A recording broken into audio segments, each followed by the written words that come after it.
No politics. We're going to do a little bit of quick housekeeping here, just for anybody who is new to Zoom. Number one, in the lower left, you have your mute button that turns your microphone on and off. So if you have the red line through there, that means nobody can hear you, which is the default during the presentation. But if you do need to say something, you need to click that. Same thing for the video button, number two. You can turn that on or off, toggle it, click it. The red line means no camera, obviously, and you can probably see your face. That means your camera is on. And if you don't want it on, go ahead and click it off. Number three is the chat window. If you toggle that, it opens up the vertical panel on the right where you see my name and Ellen's name. If you want to chat to everybody, the default number four in the drop down there, your chat will go to everyone. If you have a question for Ellen or something you just want to propose during the webinar, you can drop down on that and select me and just send a chat to me, and I will bring it into the presentation when the time is right.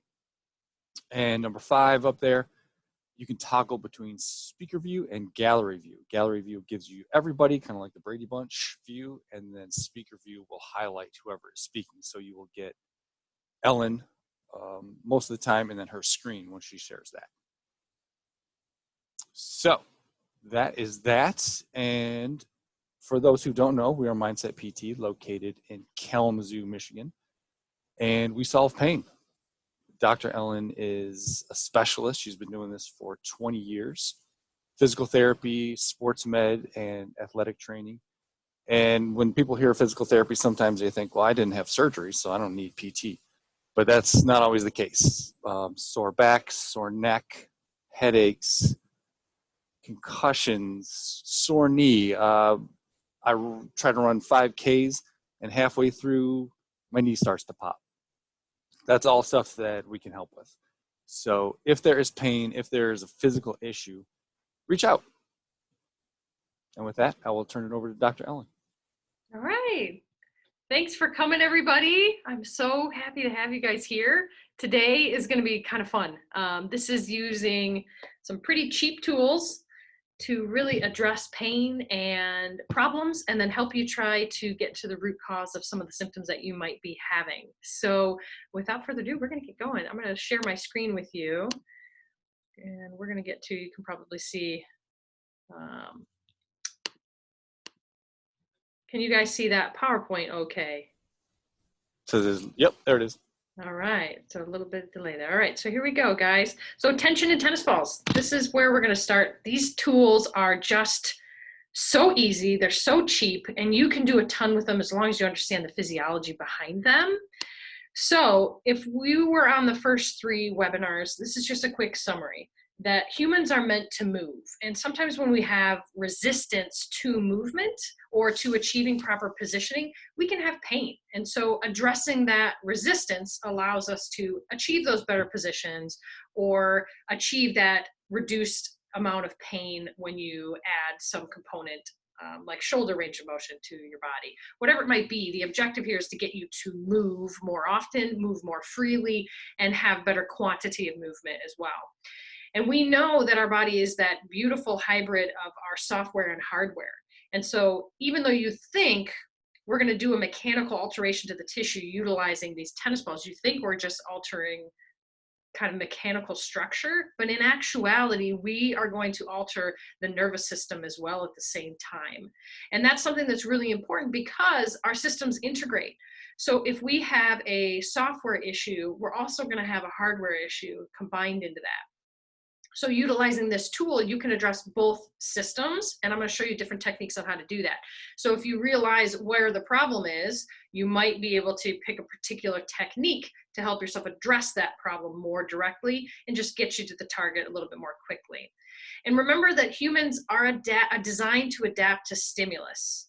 And so we've talked about some good stimulus and some bad stimulus in the last few, but you can use that same principle with these tennis balls to create the stimulus that you want to achieve the optimal outcome. So this is something that's really fun. If you understand these basic principles, then you will start to be able to take care of yourself and perform that daily maintenance on your body. In the previous lectures, we also talked about having two main approaches. So we have a proactive approach or a reactive approach to our body. So the proactive approach is more of those leading indicators that we talked about, but at least having this kind of easy breakdown of yes or no, proactive or reactive, will help you start your process for decision making. So oops, sorry, let me go back there. So if we talk about proactive, this is our leading indicators. And this is why we talked about the last two about positional analysis. And we talked specifically about breath control last time, because if you don't have breath control, you don't have ideal position. So utilizing a proactive approach with this tennis ball assessment can be a great way to daily practice and daily connect with yourself to get these baseline data points for you to then be able to determine, am I making progress, yes or no? The most common time that people do self-mobilization or self-treatment is in a reaction to something where, let's say it's pain or stiffness or a lack of range of motion. Those are called lagging indicators. But the problem has actually already occurred at that point. So therefore, we're coming in a little bit late, and we're probably going to be treating the symptoms of a problem instead of the root cause. However, we're going to go into how do you do that here in a little bit. But the big thing I want people to think about when they're starting any sort of treatment to themselves, whether it's tennis balls or something else, is what is my goal? What am I trying to achieve there? So if you are a person who has a daily like yoga practice and such, this is going to be something that's really easy to go into your natural routine. But if you've never done this before, don't expect it to be perfect, and expect it to be a learning process. It is a process. That's probably the best word for it.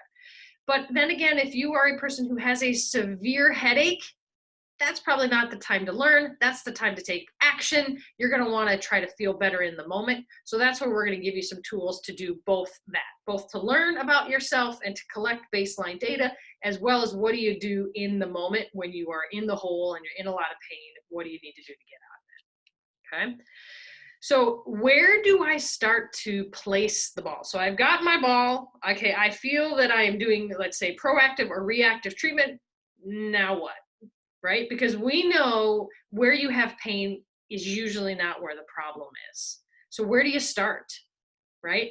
And if you are doing a proactive approach, typically I want you to assess your position. And a lot of times where problems are going to come in is on the convex surfaces. So convex is that rounded out piece. So in our spine, you'll notice our head has a rounded out piece, our thoracic spine, that middle back has a rounded out piece, and then our low back, kind of down into the sacrum, also has a convex piece. So if you are starting and you're not sure where to begin, thinking about a convex surface is a great starting point. Typically, those are places of stress and tension. And so to go hunting in there is also very safe. The next thing to think about is if you are actually in pain and a problem has occurred, those lagging indicators are present, then you want to actually try to find that point of pain and stiffness, treat those symptoms. Then from there, where the money is really made is by going upstream and downstream. So if you, let's say, are having some calf trouble, you're going to want to work that calf, no doubt, but you're also going to want to go downstream and get into the foot and then upstream into the hamstrings. So again, thinking about proactive and reactive, what is really your goal, and therefore trying to figure out what you should do about that. Some red flags. So if you push on something, and so this happens a lot of times when I have people with neck pain, if it's throbbing, and it's pulsing is probably a better word than throbbing, don't push on that. Leave that one alone. That's not a tissue that should be modified and adapted. You usually want to leave arterial and vasculature alone. Now, that's not to say when we find let's say a trigger point, that it might not pulse a little bit, but if you actually notice a consistent pulse from start to finish, and potentially if that's getting bigger, you probably want to back off from that. The other thing is when we're working on these tissues, there are peripheral nerve endings that come up to the surface that can trigger some pain that may need to be addressed, but maybe not directly. So if you're doing it and this causes maybe a little bit of numbness in your foot, that's not necessarily a hard red stop. It's just a matter of, if I stop and take the ball away, does the numbness go away? And if it does, okay, that's fine. You can work a little bit on that area, just applying a yellow flag or a caution flag. But if you're getting lasting numbness and tingling, That's not the ideal. That means you've irritated the nerve. The other areas to be cautious with, and usually I recommend doing this with a professional, especially if you are getting into areas like the pelvic area, as well as into the abdomen or into the organs. There's a lot of wonderful tissue that you can utilize tennis balls for, but you need to know what you're doing, and you need to be aware of some of the other organs that might be in play, because those ones aren't necessarily going to like a pinpoint pressure type of approach.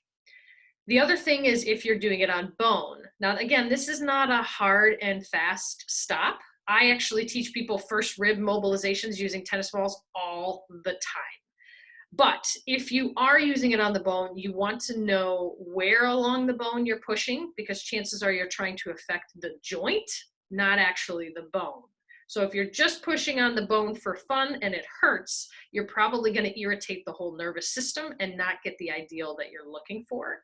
The other place that people get a bony response from that really isn't productive is right centered on our spine. So in our vertebrae, we have a tail on that called the spinous process. And you don't necessarily want to push right on that. That can be very uncomfortable. And there's not a lot of muscle tissue protecting that area. So therefore it just becomes more uncomfortable than it is beneficial. The other places in the jaw and the face, there are lots of trigger points in here for people who have jaw problems or breathing problems. And to work in there can cause actually more difficulty to the jaw joint itself. So you have to be careful of where you put that based on particular leverage points. And then lastly, the other place to be aware of is the anterior neck. There can also be some really amazing trigger points, but there's lots of tissue up here. There's nervous system tissue, there's vasculature here, you have your thyroid here. You just need to be aware when you're coming into this area that usually having a professional guide you would be really smart. So as you're doing this tennis ball assessment, or any assessment for that matter, you're gonna need to collect data. You're gonna have to learn about yourself and your tissues and how they react. So it's not just a press and guess type approach. You need to actually try things. So you take a baseline, you do a treatment, and then you retest to see the effect. So we're gonna actually do that today and see if anybody gets any sort of changes. But my key to people is when they come in and they say, oh yeah, I tried that and it didn't work. Well, how many times did you try it? Well, I tried it once. Like, well, that's one data point. How do you know that data point is actually legitimate? It could be a complete outlier on your actual data collection. So you want to make sure data, collect your data. In a situation like we're going to do right now, when you're collecting and doing the science experiment on yourself, you need to pick one variable. Just one, because if you collect all of this stuff and you try to get too much information at once and you do too many different treatment styles, you won't know what worked and what didn't work for you.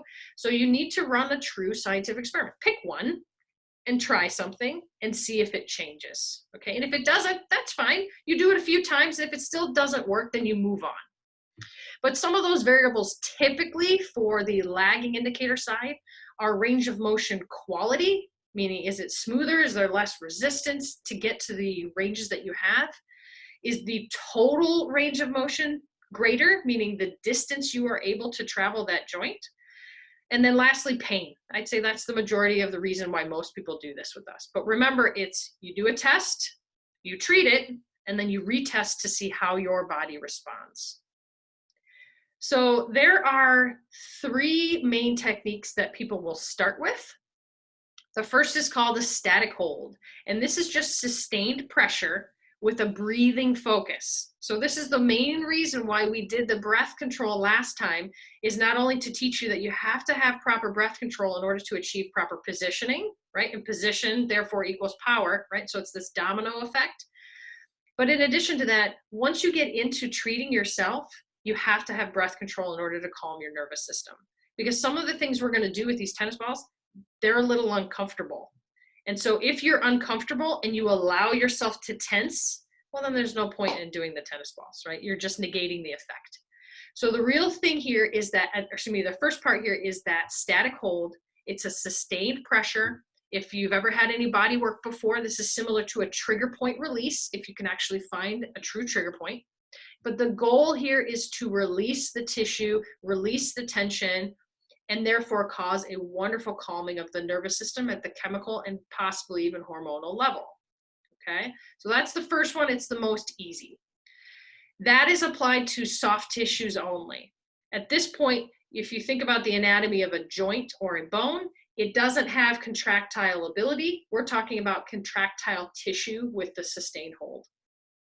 The next option is something called the bear smash. And I think it's very similar to if you've ever seen a bear scratching its back on a tree, where they're just kind of going all over. There's no rhyme or reason. They're just trying to address the itch, right? And so that right there is the mechanical altering of the tissue that you can do on top of a tennis ball or using your other hand to just basically mash the soft tissue. Your goal is structural change. And this is really actually not a bad technique for people who've had chronic inflammation. So especially chronic inflammation at a tendon will actually alter the alignment and the organizational layout of the tendon fibers. So what I mean by that is we want tendons to look like spaghetti in a box, that they're very organized, very linear. So therefore, when a force gets transmitted on one end and it has to go through it, very organized, very efficient, and very clean. But after you've had chronic inflammation or abnormal loading to a tissue, it will actually begin to degenerate and look more like spaghetti in a colander after you cook it. So the ability to transmit force through those tissues goes way down, and it also can generate pain. So when you go in and structurally kind of smash those tissues, you're trying to break up that spaghetti in the colander alignment of those tissues. And then usually we follow it with loading to get things to align down and begin to heal. The other piece is in these chronically inflamed tissues, the chronic inflammation chemical components are very irritating to the cells, okay? And like we said, they kind of eat away at the tissue, but that actually isn't the same thing as acute inflammation. Acute inflammation is actually a really important domino in the steps of healing. So when you go in and mechanically smash those tissues, you actually start acute inflammation, which is equivalent to rebooting your computer. So it's really, really helpful at the chemical level to trigger that type of inflammation. So depending upon what tissue you're attacking here and how long this has been a problem, you actually might want to trigger a little bit of inflammation, and the bear smash is a great way to do that. The last one I call the mulligan, and this is based off of, there was a gentleman who actually has a whole mulligan technique for mobilizations, and basically it means it's a mobilization with movement. And so we're going to have that ball placed in a particular place, and then we're going to move an associated extremity to alter the soft tissues within there, to actually get those tissues to try to slide and glide underneath or on top of the ball, depending upon where we are. And we're going to do this in 3 planes, which I'll explain in a minute. But the goal here is to improve mobility. You're hoping to not only change structure, but you're also hoping to change the nervous system throughout that range of motion.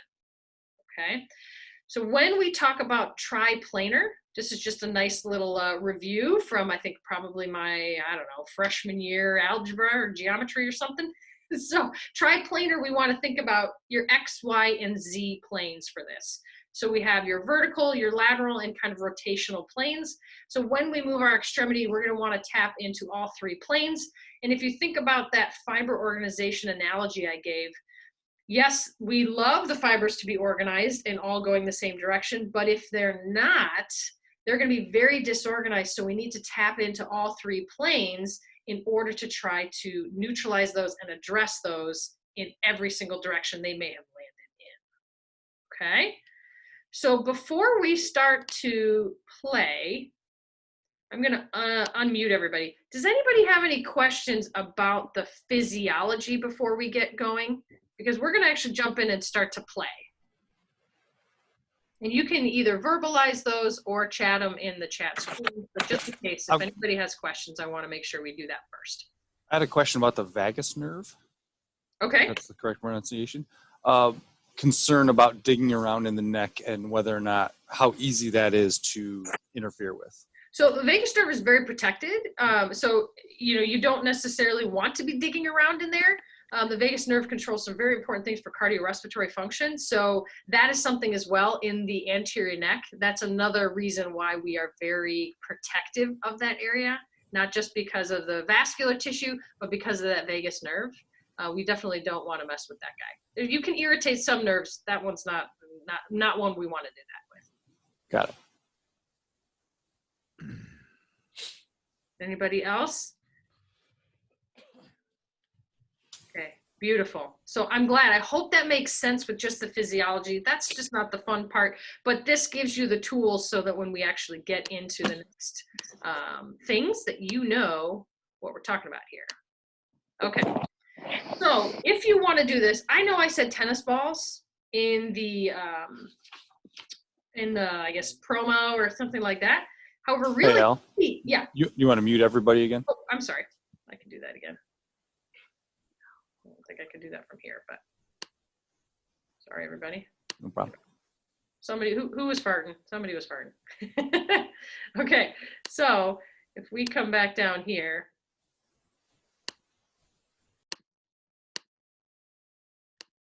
Okay, so tennis balls are fine. You're welcome to use tennis balls. That would be the easiest, probably cheapest thing you can use. But as you can see, this is a ball made by Rogue that is supposedly engineered specifically for mobilization. It probably costs $20, which I'm sure it's a great ball and I'm sure it works very well. But I do just fine with, dollar store tennis balls too. This over here is the lacrosse ball. If you want something that's a little bit more aggressive, a lacrosse ball is more dense, and therefore if you're doing any body weight driven things, it won't compress as easily. So this is just a little bit more of aggressive of a tool. And even Nike makes a mobilization ball. And if you're doing anything directly on the skin where you need gripping and purchase on that skin, the kind of nature of it almost looks like a tire, how a tire would grip of the road on these two. That's the purpose of that. But you don't necessarily have to do that unless you're doing more soft tissue slide and glide work, which is techniques we're not necessarily going to talk about today. But wonderful tools, don't have to be expensive is what I'm getting at to start. So the first one is by far the most common one I get is this suboccipital release area. And so suboccipital means under the occiput, which is the base of the head. And so what you can see right here in this setup is you have 2 tennis balls or any mobilization balls. And typically what I do is I have people put them in a sock so that they knot the sock, and then therefore when their head goes onto the balls, they don't separate because they're being held together by the sock. That works incredibly well, and these are tools that everybody has in their house. So if everybody's ready, we're going to try this. You can see I'm not in the gym today. I'm actually in our treatment room. So some things to think about when you're getting set up with this. Like we said, you need the balls and a sock if you'd like. But when you do this, be aware of the surface that you are going to be on. If you have a softer tennis ball on a soft bed, it's going to be less aggressive, which is fine. If I had a horrible, horrible headache and these tissues were very inflamed, I'd probably have to start a little bit more gently. But if you want things a little more aggressive, you could always obviously go for a harder ball or a harder surface like the floor. But when you're going to do this, you want to collect the baseline data first. And so today we're just going to start with the chin tuck. So the area on the base of the head can get very tight when our chin is out in front of us. So if we're going to loosen that tissue, we want to know what is our range of motion. So you're going to sit in your position wherever you are or stand wherever you are. And I want you to try to bring your chin back towards the wall or the space behind you. Okay, and you don't want to have your chin come up or down to do this. You want it to go straight back.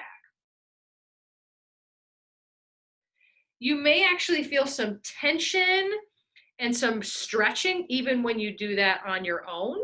And that will be just fine. This is just, we want to collect some data. Okay, so now for anybody who wants to, I'm actually going to lay down and show you these 3 techniques so that we can walk through. So you can see the static first. Okay, so I'm going to lay down. These balls go on the base of your head, right to wherever is comfortable. And in that position, the static is just finding a tender spot and breathing there. We talked extensively about the diaphragm breathing last time.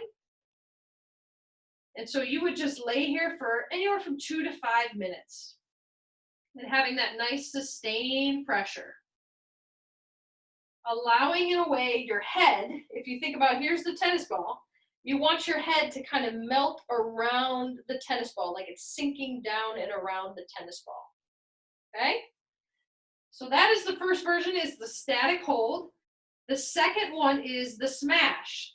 And so that's literally any movement of the head, pushing down into the ball, trying to literally mash the tissues around. Okay? Really trying to just move, massage, and deeply press into those tennis balls. Okay? And then after that, we're going to do movement. And this is my favorite one that I teach people, is actually we lay on those. And for those of you who are doing it, I see there's a bunch of you off screen now. Once you're in that position, if we want to do the mulligan, in this position, we're going to go up and down with our chin. That's the start, is up and down.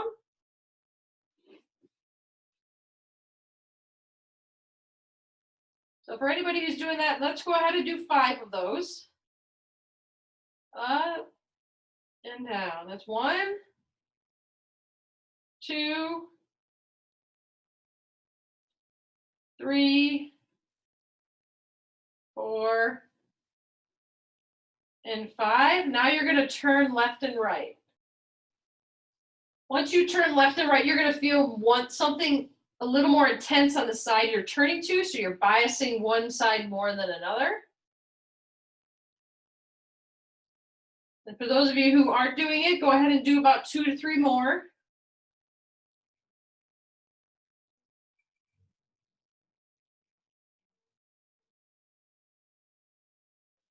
And then the last exercise here for the mulligan is you tuck your chin and press the back of your head into the tennis ball. So tuck the chin and push in toward the ground, toward the tennis balls.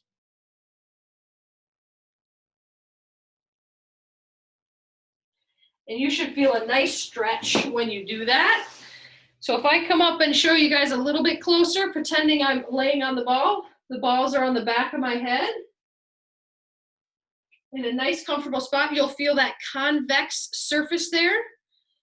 So that first one here is I have a static hold, pressure onto the ball where I'm melting. The smash is whatever you want it to be. For those of you who have severe headaches before, chances are you've already smashed your head on a bunch of things, whether it's the back of a chair, I've had people do. I've had people do it on the corner of a door. Just because their pain is so severe, they're willing to try anything.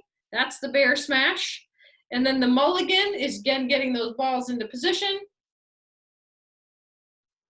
And then you would look up and down,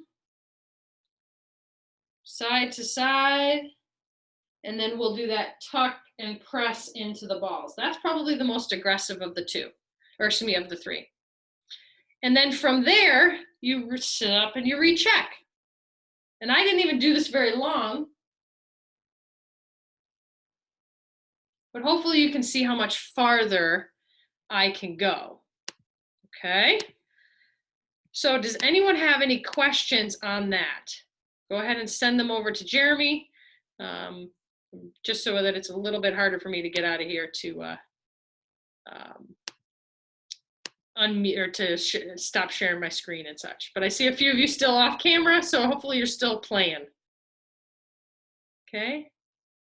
Jeremy, got any questions? If not, we're going to move on. We're good for now. Okay.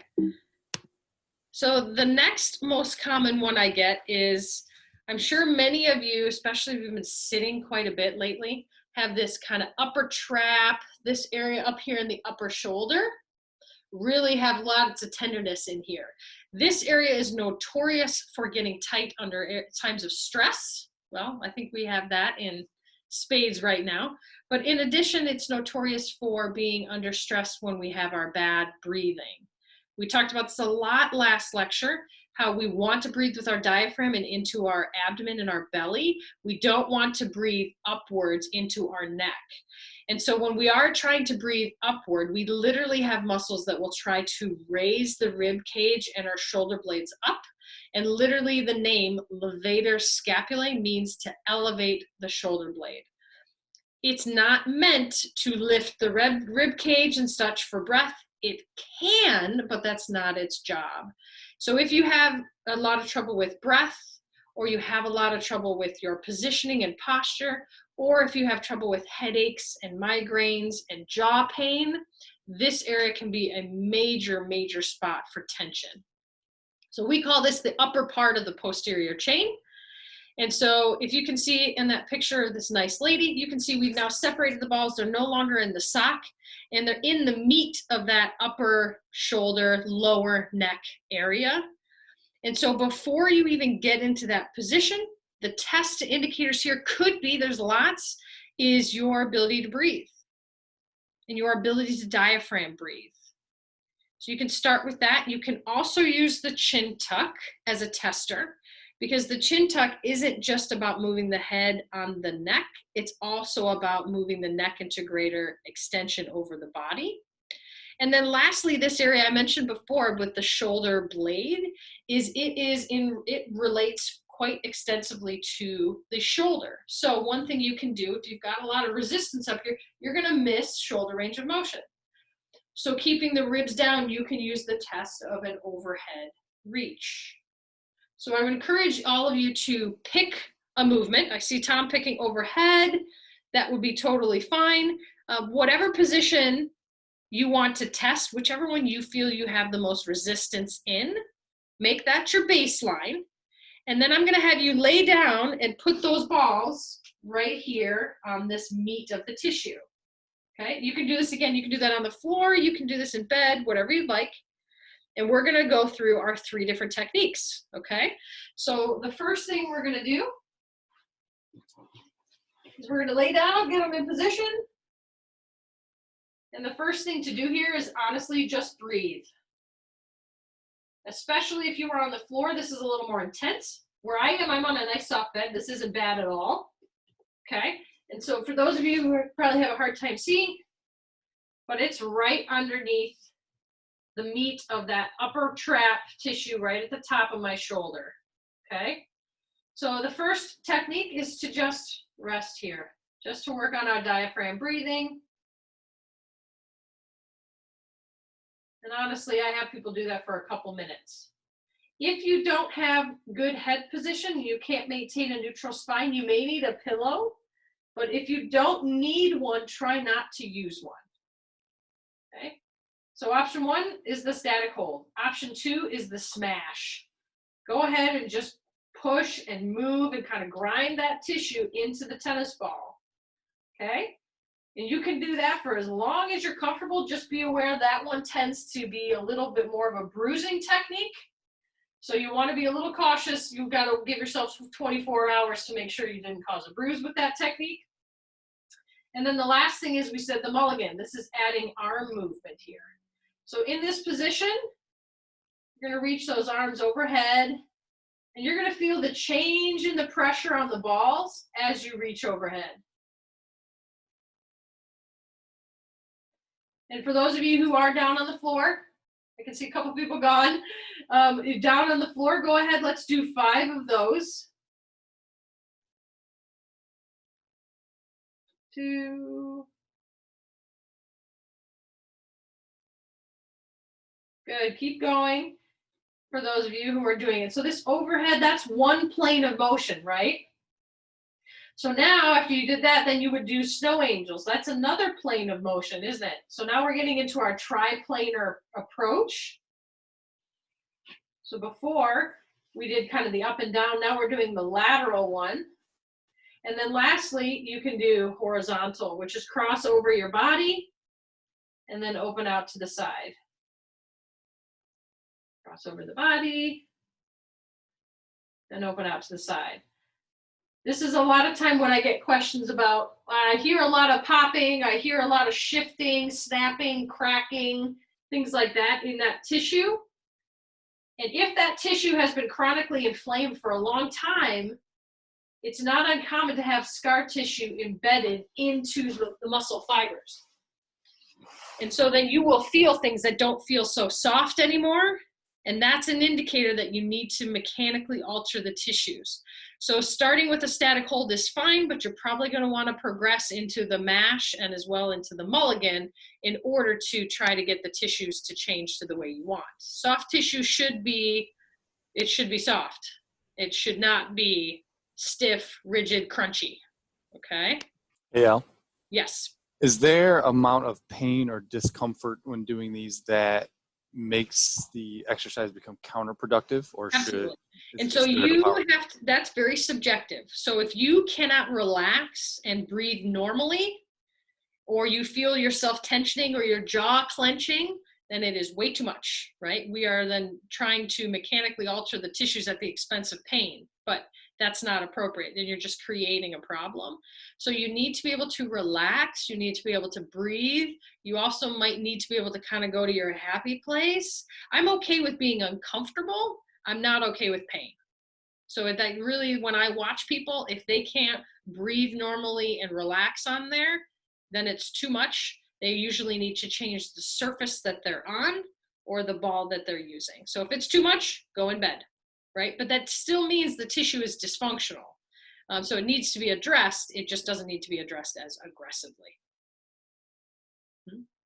Great question. Any other questions before we go on to the next one? Okay, here we go. So as we move down the chain, the most common question I get with tennis balls is about spinal issues, and usually it's relation to posture and stress. So we're going to hang mostly on those today. However, keep in mind, you can apply these principles to any soft tissue in the body. That's the most important part. All right, so in the thoracic spine, you can see those balls are no longer at the top of her shoulder. They're now in between, closer to that lower rib line or the bra line area. I don't like how she's arched, but it's a good way to see the ball. So just as a reference point, you should not have your ribs flared, right? We talked about how if your ribs are flared upward, the ability for the diaphragm to drop and lower and have diaphragm breathing, which as you can tell, she's not diaphragm breathing right here. She is upper breathing. So this would not be good for her position, but it was the best place to see the ball. So just my little disclaimer there. So when we're thinking about the thoracic spine, again, this has a huge component. The thoracic spine is integrated in with your rib cage. So breathing, if you're having trouble getting that deep breath or you're finding yourself doing that upper accessory breathing, this is a wonderful treatment for that, but you need to have a baseline. So being aware of your breath quality and capacity. You can also use range of motion here. The shoulder blade is integrated in with the thoracic spine and the rib cage. So you can use range of motion as your test. And then overall position, or another word for that is posture. We did the wall test in the last lecture, so you can utilize that test to see how you are as far as alignment goes. Then you can do this technique and then come back to it and see if you've made any changes. Again, you're going to need 2 balls. They do not need to be in the sock because you want them on the sides of the vertebrae. If they are close together, you're going to not only alter the soft tissue, we call those the paraspinals, that go vertically on the spine, but you're also going to work the spine itself in terms of they're called facet joints. So you can alter both bone and soft tissue with this one if you'd like. The thoracic spine, as we talked about, is that convex surface. Usually it's incredibly stable and very, very safe to do this in. So by all means, go ahead and kind of have at this. So we're going to lay down, again, for those of you who want to, and we're going to put these underneath the rib cage a little bit lower. So a lot of times I'll put them up on an area and then I'll roll up over them. So once you get them into the spot that you feel needs to be addressed, again, initially that static hold with the diaphragm breathing is one option. I usually start there to calm my nervous system. Then you can actually smash those tissues. It doesn't have to be anything scientific on that one. And then when you're ready, you can do that same upper extremity activity here. And the up and down plane, as well as side and rotational, you can do all of the above. Now, for those of you who are doing this right now, Just a word to the wise, as you cross over, your arms are directly over the ball, and this is usually uncomfortable. So you will have to grade that based on your comfort level. But that one can be pretty intense, especially given the last question we have. You may want to take that a little bit slower. The more range of motion you have, as you can see, I'm a little limited on the wall there, but the more range of motion you have, the better. So in this area, the ribs, because their job is to protect the organs, right? And so they will be traditionally quite stiff. So on this area, it is not uncommon that people have to stay a little bit longer in these positions or do a little bit more work, because by nature, this area will be more difficult to adapt, okay? Does anybody have questions on that? I think we're okay. See a couple people looking. Okay.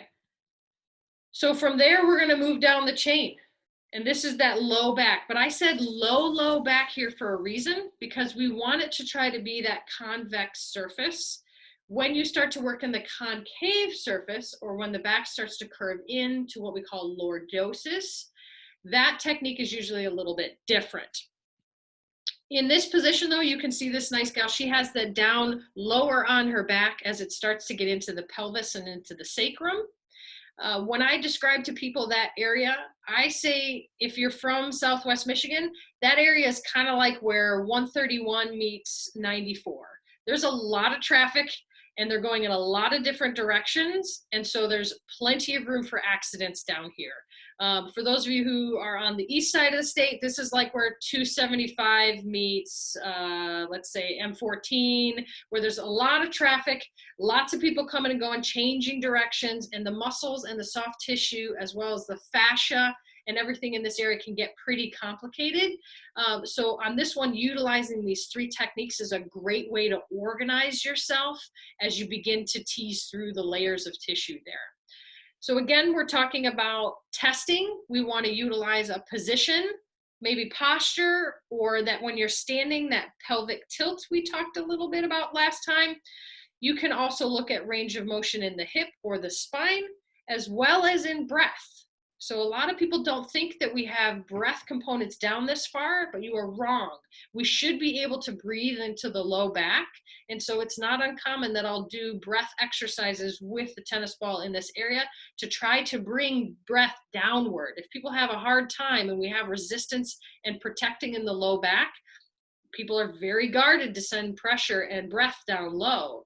So let's say you had a disc herniation in the past and your muscles are in complete spasm protecting you. It's very common that we have to go in and mechanically alter and change the tissue and the nervous system there to allow you to begin to breathe and send breath down to expand those tissues, because their memory is, well, the last time I expanded, something went wrong, so I don't want to do that. And we need to reteach those tissues that, nope, you can, and it's totally normal. You just can't do the mechanics that led you to that problem anymore. But technically the tissues themselves were not the problem. So in the low back, especially if you are on a hard surface, sometimes 2 balls can be too much and sometimes 1 ball can be too much. We've got the majority of our mass is in the pelvis and in the hips. So the weight through the ball is going to be substantial. So if this area is very hot and the tissues are really irritated, you may have to start in a bed. You might not actually have any choice. But you can start with either 1 or 2 tennis balls, whichever one feels better to you, and start again with that static approach. So let's take a look at what that looks like.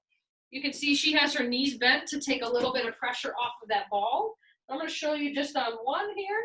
So you can see I'm rolling. After I place it where I want, I'm going to roll my body weight on top of the ball to create the pressure. And then at first you might just hold and work on that breathing. You also can change the position and work on the breathing. It doesn't have to be there. We can actually turn the leg out to get a little bit more pressure. You can probably see my toe is turned out, or I can frog my leg out to get even a little bit more. But I can still be in that static hold, but just alter the position that I'm starting in. So when you're starting, if your goal is to release, find a position that is comfortable. If it's not comfortable and you can't breathe, it's not worth it. So find a position that's comfortable. From there, if you want to do the mash, that's kind of the slide your bum around kind of look.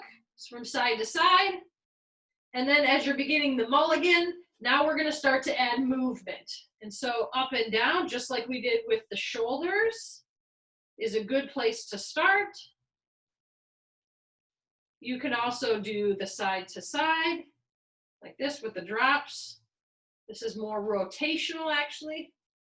And then lastly is like the snow angel on the lower half with your side to side. And if you're on the floor, this is supported the whole time. So remember 3 planes, up and down, side to side, and then you have your snow angel to get your triplanar mulligan. Okay?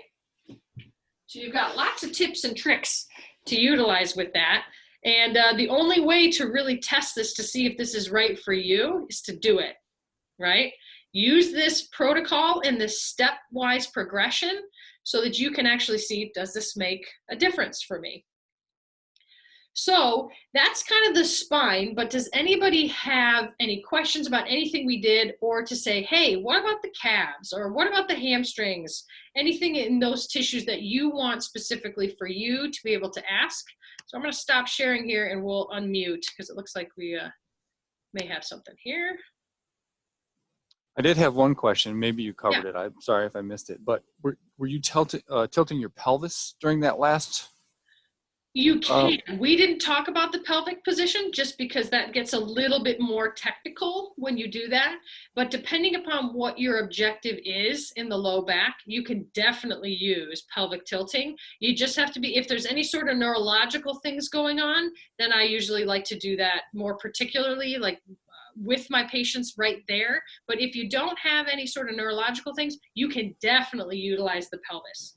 When you get into the low back, the position of the pelvis with relation to the lumbar vertebrae L4, 5, and then you're getting into S1, that can be a really powerful movement to get those particular segments. So if I have somebody who has a problem there and I want motion, because they tend to be very stiff, ooh, pelvic tilt can be great. You just need to make sure you know how to do a pelvic tilt before you add the tennis balls. So get that down first. Then once people have that refined in and we really want to mobilize maybe one side more than another, let's say they had trauma and we've got an adhesion on one side, this can be an amazing tool to place above and below those segments and add the pelvic tilting with it. Yeah, absolutely. I didn't do it here, but you definitely can. Got it. Another one, how often to do this? And then we'll combine that with another question. Is it better to do this before or after exercising? Both? Yep. So the how often, I usually like people to have a daily practice of movement and just self-assessment, right? And so checking in with these tissues, each tissue maybe once a week to kind of gauge how it's doing is usually just a great screening technique to just kind of clear it and be like, yep, nope, that's still clear, I'm happy. But if you have a problem and you're using this to address that problem, how often to do it usually varies on how inflamed the tissues are. So if, let's say, you just strained your quad like a week ago, and you're starting to want to mobilize that tissue because it's starting to come out, you're getting your motion back, okay, you could probably do that every other day to allow recovery in between. But let's say you've had lateral epicondylitis for 20 years. You could probably do that daily, is probably what you actually need to do to get aggressive with the tissue. So it just depends. If you want mechanical alteration of a tissue, you need to be aware of what kind of tissue you're asking it to change. So if you're asking an old injury to change, you're going to require a lot of stimulus to get it to change to what you want. So you're going to have to do it more often. If it's an acute tissue and it's already healing and you just need to kind of guide the healing process, you don't have to be as aggressive with that. The other thing to realize is listen to your body, right? So if you do it, let's say you're doing the suboccipital area and you've done it for 3 days in a row, and then you go to the 4th day and you even lay on the tennis balls, you're like, ooh, that is tender. You're probably giving yourself a little bit of a bruise and you need to take a day or 2 off to let the tissues recover. So you have to ride this fine line of asking it to change without demanding of change right now. So you want to have that request be gentle, So I usually tell people, explore what you have and then gently ask for more. Because if you ask really aggressively and you are super aggressive and pressure back there, it might be too much too fast. So you have to listen to what the body says first. I hope that's not too vague, but I wish it was as simple as do it for 2 minutes every single day. Well, that implies that everybody's tissues are the exact same. But let's say you had a horrible night's sleep and you ate Burger King and you had no water for 2 days prior. Your tissues are going to react very differently than if you had a wonderful smoothie. And I was just telling Carrie Palmer, she's still on here. I was telling Carrie that I've been supplementing with glutamine since her talk, and it's made a huge difference. And so, yeah, exactly. So if I treat my body and I give it the fuel that I need to, then when I ask it to do something, it's going to be much more likely to change for me than if I completely neglect it and don't take care of myself. So that's where it's not a hard and fast rule about how often and how long. You really need to listen to see how your body's responding. So Burger King is bad? Yeah, Burger King is not so good. No offense, Burger King. Sorry, Burger King. They're not one of our sponsors here today. Right. The other thing you asked was about before or after activity. Right. So I gave you those 3 different types of techniques, right? So that static hold can be a wonderful way to release and calm the nervous system, right? So after activity, if you just killed yourself and you need to kind of calm things down, the static hold is a great technique. But also remember, after activity, as long as you have energy and your tissues are open to doing this, they're warm. They're really warm. Like, they're much warmer than what you could do with a hot pack. Even though a hot pack feels warm because you're stimulating those nerve endings to tell you it's super, super hot, the actual tissue temperature change from outside to in is very minimal. So when you exercise, the temperature, that heat comes from within and it goes outward. It's so much more effective. So we know tissues that are warm, just like plastic, you heat it up so you can mold it. Our tissues are the same thing. You heat it up, and then you want to mold it and ask it to change, it's much more willing to do so. So I love to do it after exercise, as long as there's more gas in the nervous system in order to get the response that we want.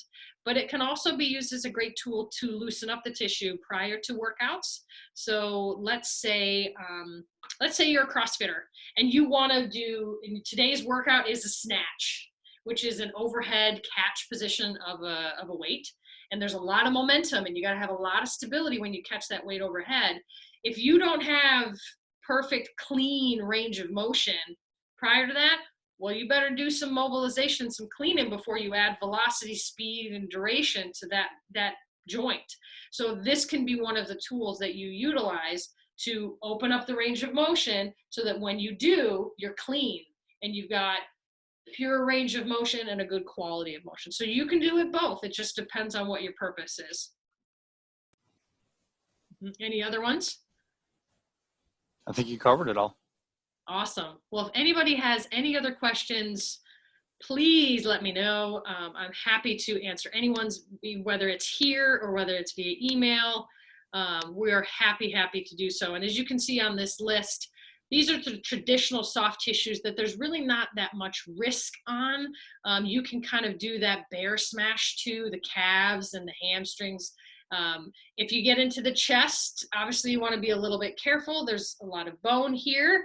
There's also breast tissue and lymphatic tissue in here. So working into the chest, usually you want to be a little bit careful. Hip flexors, the easiest way to get to those is right at the front of the hip, right in here. There's definitely some other techniques, but you have to get into the abdomen and move some other things out of the way. The glutes, wonderful pace to smash, especially when we sit so often. The best analogy I've heard about our glutes is that they undergo butt lamination every single day. And so what I mean by that is, if you think about the process of lamination, back in the day when we were all in school, you would take a piece of paper and you would put it between those two elements of heat. And when you wanted to laminate them, you would heat it up and then you would press on it, right? And then they would all of a sudden be stuck together. Well, that's what happens to the layers of soft tissues in our glutes all day.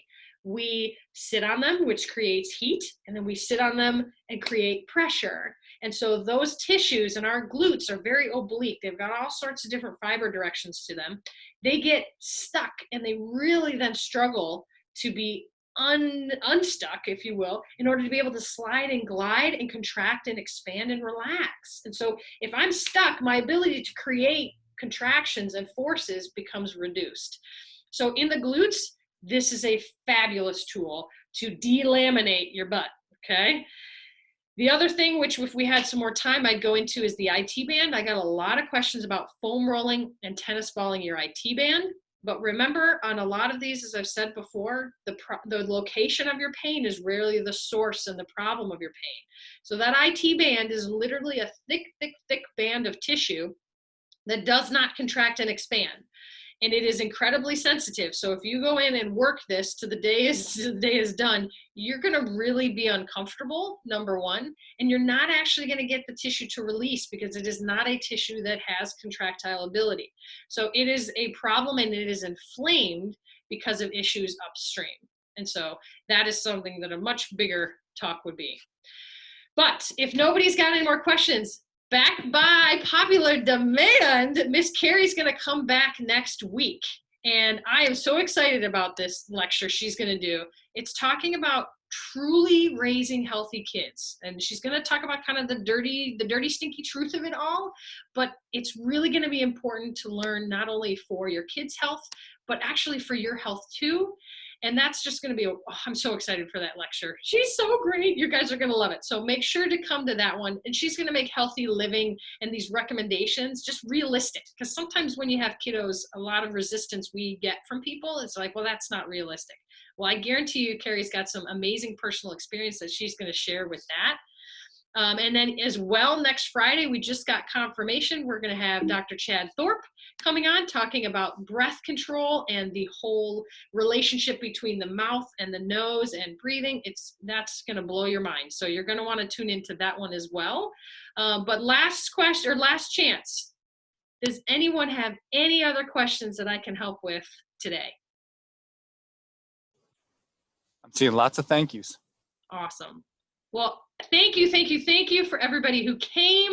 We will post this again on our website. So if anybody has any interest to see it, or if you know someone who couldn't be here today, I know I've gotten quite a few emails saying, hey, I can't be here today. Will you send it to me? That's no problem. We can do that too. But it'll be up on our website here probably by the end of the day or tomorrow once we get it all uploaded. So thank you guys so much for coming. And as always, we say this every time, we love you more than you know. So thanks, guys. Bye-bye. Thank you. Great webinar. Thanks.